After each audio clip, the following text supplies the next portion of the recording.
eta sing jadi pikiran geus jadi bujang parawan kasuputon milaraan komo mun wani ngalawan kasepuh eta jalma pasti ripuh bakal loba pangabutuh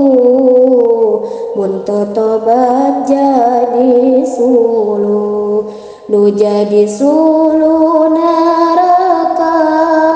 jalma kokonot doraka Gusti Allah pasti murka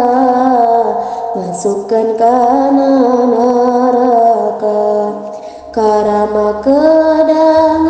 hormat mun hayang menang syafaat tong wantun ngalawan amat nurut pasti menang nikmat ari rama eta sepuh anu maparin pituduh nu jadi ana sing rengkuh sandang nepikeun ka sepuh bapa teh tangkal darajat nguruskeun anak masyarakat tiap isuk bapa angkat nyaaka putra teu erat bapaknya ngabelaan anak sieun kalaparan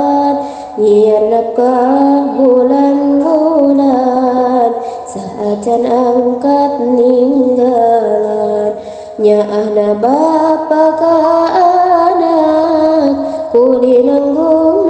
tak mundak sukana jan lecet tak mun mikir dugi kabotak si bapa sok milaraan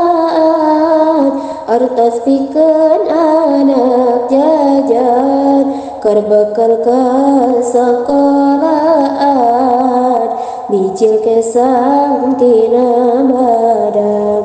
najan capek teu dirasa najan ripuh ge kapaksa ngagunakeun bangga bisa supaya anak santosa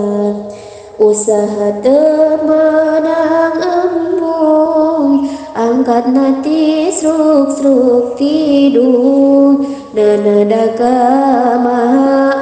agung eta bapa rejeung indung bapa ngaduakeun ka anak teu eureun